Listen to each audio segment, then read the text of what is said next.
বৈষম্যবিরোধী ছাত্র আন্দোলনে আহত গুলিবিদ্ধ শিশু বাসিত খান মুসাকে উন্নত চিকিৎসার জন্য সিঙ্গাপুরে পাঠানো হয়েছিল।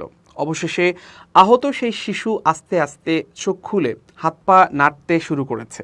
শনিবার শিশু মুসার অলৌকিকভাবে ফিরে আসার গল্পের কথা জানিয়েছেন বৈষম্যবিরোধী ছাত্র আন্দোলনের স্বাস্থ্য বিষয়ক কেন্দ্রীয় উপকমিটির সদস্য শাহরিয়ার মাহমুদ ইয়ামিন বলেন, জুলাই গণঅভ্যুত্থানে গুলিবিদ্ধ হয়ে দীর্ঘ ২.৫ মাস ধরে ঢাকা মেডিকেল ও সম্মিলিত সামরিক হাসপাতালে চিকিৎসা শেষে গত ২২ অক্টোবর শিশু মুসাকে এয়ার অ্যাম্বুলেন্সে করে সিঙ্গাপুর পাঠানো হয়। সিঙ্গাপুরে গিয়ে শুরুতেই করোনা পজিটিভ ধরা পড়েছিল, যা শুনে রীতিমতো কান্না চলে আসছিল আমার।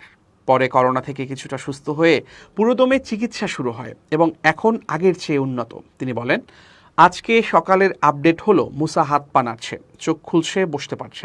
এটা আমাদের কাছে অবিশ্বাস্য লাগছে। মুসাকে সিঙ্গাপুরে পাঠানোর পেছনে দৌড়ঝাঁপ করার সৌভাগ্য হয়েছিল আমার। এখন আমার চোখে মুখে কি পরিমাণ আনন্দ তা ভাষায় প্রকাশ করার মতো না।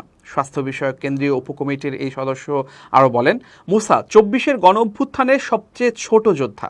এক বুলেট তার দাদির পেটের এক পাশ দিয়ে ঢুকে অন্য পাশ দিয়ে বের হয়ে মুসার মাথায় লাগছিল। দাদি স্পট ডেড হলেও এখনও মৃত্যুর সঙ্গে পাঞ্জা লড়ে বেঁচে আছে মুসা। এখনও তার বেঁচে থাকাটা এক অলৌকিক ঘটনা। মুসাকে কেন সৃষ্টিকর্তা এখনও বাঁচিয়ে রাখছেন তা একমাত্র তিনিই ভালো জানেন। কোনোভাবেই যেন তার চিকিৎসা ব্যাহত না হয়, সেদিকে সরকার সর্বোচ্চ নজর রাখছে।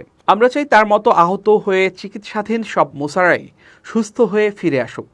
চিকিৎসায় খরচ প্রসঙ্গে তিনি বলেন, সরকার প্রথম ধাপে অন্যান্য আনুষঙ্গিক খরচ ছাড়া মুসার জন্য এককালীন ১,৭৫,০০,০০০ টাকা পাঠিয়েছে। দ্বিতীয় ধাপে আরও ১ কোটি টাকা পাঠানোর প্রস্তুতি চলছে। এছাড়া সরকারি খরচে থাইল্যান্ডে চিকিৎসা চলছে আহত আরও ৩ জনের।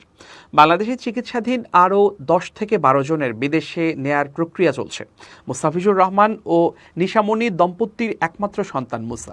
গত ১৯ জুলাই রাজধানীর রামপুরার মেরাদিয়া হাট এলাকার বাসার নিচে গুলিবিদ্ধ হয় মুসা ও তার দাদি মায়া ইসলাম। তিনি মুসাকে আইসক্রিম কিনে দিতে তাকে সঙ্গে নিয়ে বাসার নিচে নেমেছিলেন। তখন দুজনেই গুলিবিদ্ধ হন।